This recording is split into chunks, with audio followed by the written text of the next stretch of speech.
Now, the G7 has got down to business. It is the most exclusive economic group in the world, a country club like no other. The 7 members make up more than $300 trillion, and they have an appetite to flaunt it. Even in the past, the G7 has always been an exercise in opulence. The castles, the resorts, the grandeur. This time, the circus has come to Cornwall.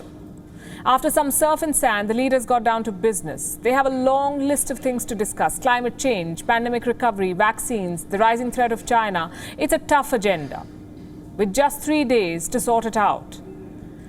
Being face to face will certainly help them. No more technical glitches or internet problems.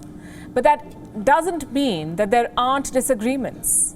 Every leader is on their own mission, and this time, this isn't a Trump-led America playing spoilsport. It is Europe. Joe Biden has 2 key things on his agenda: the pandemic and allies for the showdown with China. But Europe does not share his enthusiasm.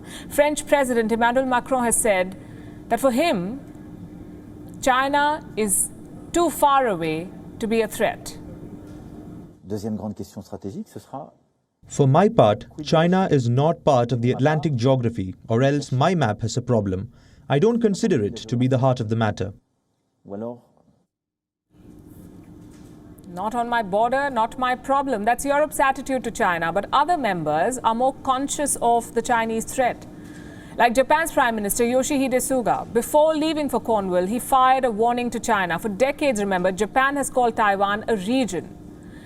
They did not want to rock the boat with China, especially on trade. But on Wednesday, Prime Minister Suga changed tactic. On the floor of the Japanese parliament, he called Taiwan a country. It was a risky move. China is already demanding an apology. Suga needs the G7 to back him, but his counterparts are not too eager. In China, there is no such hesitation, though. Beijing has unveiled a series of new laws targeting the West. 3 of them are of interest. Number 1, sanctioning China is now a crime. Any individual or entity that draws up sanctions against China will be punished. This puts European and American lawmakers on notice. Law number 2, bad-mouthing the PLA will now be a ticket to prison. China says there is a war coming and it wants the army in full morale before the battle. Number 3, a strike on Hollywood. Hong Kong will now censor movies for so-called national security issues. When Tom Hanks and Meryl Streep are security threats, it tells you how insecure China is. These laws are a message to the G7. China is ready for battle. Initially, it seemed like the G7 was also preparing. 3 Indo-Pacific nations were invited as guests: India, South Korea, and Australia.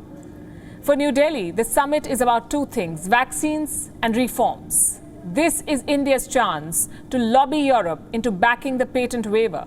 Remember, EU has a counter-proposal. It is also an opportunity to pitch for expanding this club. Talks of a G10 or G11 pop up at almost every such summit. But this year's deliberations are all about optics, a comeback summit, if you will. For Biden, it's the return of diplomacy. For Boris Johnson, it's a post-Brexit legacy. And for Europe, it's about treading the line of safety. It's wonderful to listen to the Biden administration and to Joe Biden, because there's so much that they want to do together with us, from security, NATO, to climate change, and it's fantastic. It's a breath of fresh air. A lot of things they want to do together. We're going to help lead the world out of this pandemic, working alongside our global partners. Under the UK chairmanship of the G7, democracies of the world are posed to deliver as well. We need everyone across the world. We want to work together, especially on the issue of climate protection and biodiversity, where we will never find solutions without China. As we speak, the leaders are huddled around the table. They're behind closed doors, away from the cameras. But what about their better halves, their spouses? What do they do all this while? Well, traditionally, the spouses play to the cameras. Jill Biden, for example, spent the day at a school. She and a bunch of kids were feeding carrots to rabbits. Makes for great television. But summits are making a habit of this. First ladies always end up in schools or gardens. Nothing that remotely resembles policy making. Maybe it's time to give it a rethink, because right now it looks like summits are assigning gender roles. Outside the summit, though, things are more flamboyant, more radical, if you will. From Pikachu to protests, the Cornwall G7 too is seeing its share of drama. Take a look at this.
WION is now available in your country. Download the app now and get all the news on the move.